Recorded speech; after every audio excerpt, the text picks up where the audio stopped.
ചാലിയാറിന്റെ നീളം നോക്കൂ, 169 കിലോമീറ്റർ. 4-ാം സ്ഥാനത്താണ്. അത് ഉത്ഭവിക്കുന്നത് എവിടെ നിന്നാണ് നോക്കൂ, ഇടമ്പലേരി കുന്നുകൾ, ഇളായാണ് കേട്ടോ, ഇളമ്പലേരി കുന്നുകളിൽ നിന്നാണ്. അറബിക്കടലിലാണ് പതിക്കുന്നത്. ഇനി ഇതിന്റെ പോഷക നദികൾ നോക്കൂ, ഇരുവഴിഞ്ഞിപ്പുഴ കേട്ടിട്ടുണ്ടാവും എന്ന് പ്രതീക്ഷിക്കുന്നു. ഇരുവഴിഞ്ഞിപ്പുഴ, ചെറുപുഴ, കരിമ്പുഴ, അതുപോലെ പുന്നപ്പുഴ, അതുപോലെ ചാലിപ്പുഴ. ചാലിയാറിന്റെ തന്നെ പോഷക നദിയാണ് എന്ത്, ചാലിപ്പുഴ. അങ്ങനെയൊക്കെ പോഷക നദികളുണ്ട്. പിന്നെ ബേപ്പൂർ പുഴ എന്നറിയപ്പെടുന്ന പുഴ ഏതാണ്, അല്ലെങ്കിൽ നദി ഏതാണ്? ബേപ്പൂർ പുഴ എന്നറിയപ്പെടുന്ന ഏതാണ്?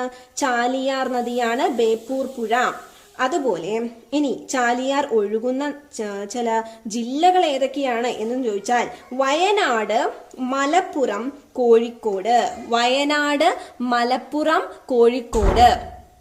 ഇനി ഇതിന്റെ തീരത്തുള്ള പ്രധാനപ്പെട്ട പട്ടണങ്ങളാണ് നിലമ്പൂർ, ഫറൂഖ്, ബേപ്പൂർ എന്നീ പട്ടണങ്ങളൊക്കെ ഇതിന്റെ തീരത്തായിട്ട് ഉള്ളതാണ്.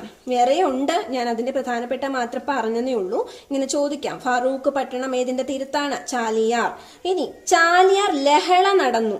ചാലിയാർ ലഹള എന്ന് പറയുന്നത് നമ്മുടെ കേരളത്തിൽ ആദ്യമായിട്ട് ഒരു വായുജല മലിനീകരണത്തിനെതിരെ നടന്ന ഒരു ലഹളയാണ്.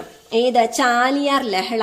അത് നടന്നത് ആരാണ് അതിന്റെ നേതൃത്വം വഹിച്ചത്? KA റഹ്മാനാണ്. KA റഹ്മാൻ.